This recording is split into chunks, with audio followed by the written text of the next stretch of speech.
Hello, नमस्ते, वंदे मातरम। प्यारे मित्रों, आप सभी का स्वागत है लर्न इंडिया में। लर्न इंडिया में आज का टॉपिक है मौलिक अधिकार। मौलिक अधिकार पढ़ने से पहले हम जान लेते हैं कि मौलिक अधिकार होता क्या है। मौलिक अधिकार वे अधिकार है जो किसी भी देश के द्वारा अपने देश के नागरिकों को प्रदान किया जाता है।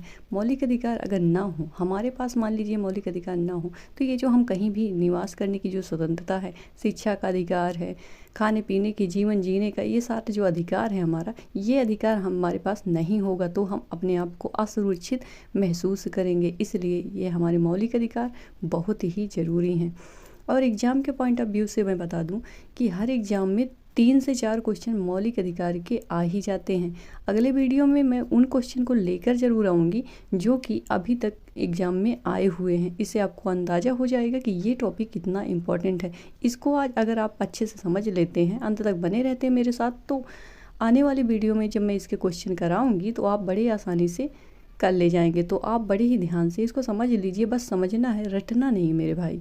ओके, तो भारतीय संविधान के भाग 3 में मौलिक अधिकार का वर्णन है। इसीलिए भाग 3 को भारतीय संविधान का मैग्ना कार्टा भी कहा जाता है। मूल रूप से हमारे संविधान में 7 मौलिक अधिकार थे। 7वां मौलिक अधिकार संपत्ति का अधिकार था, जिसे 44वें संविधान संशोधन के द्वारा 1978 में समाप्त कर दिया गया। वर्तमान में 6 मौलिक अधिकार हैं। वो 6 मौलिक अधिकार कौन से हैं, आइए उनको भी जान लेते हैं। पर्दा हटाइए मेरे भाई।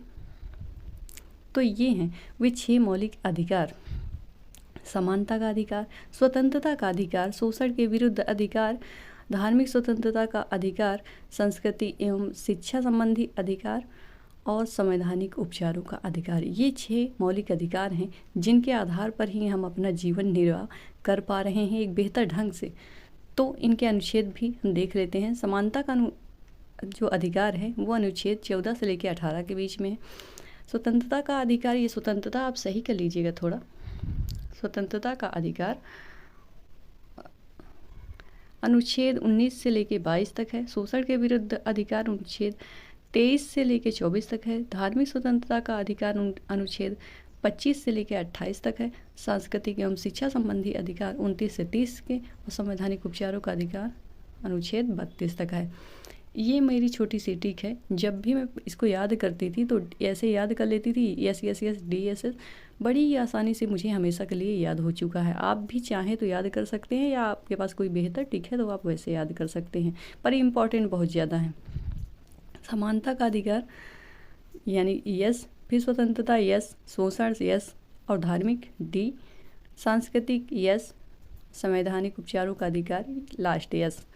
और अनुच्छेद भी हैं 14 से 18, 19 से 22, 23 से 24, 25 से 28, 29 से 30 और फिर 32।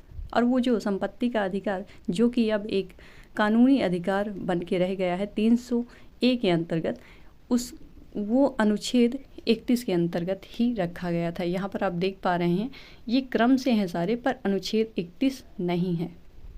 तो इसमें संपत्ति का अधिकार पहले था, जो कि अब समाप्त हो चुका है। तो अब अगर आने वाली वीडियो में मैं इससे रिलेटेड क्वेश्चन लेके आऊँगी, जिससे ये आपको और बेहतर ढंग से समझ में आ जाएगा। अगर आप इस चैनल के बारे में कोई भी सजेशन देना चाहते हैं तो बिल्कुल आप दे सकते हैं, रिस्पेक्टफुल्ली शब्दों का इस्तेमाल करके।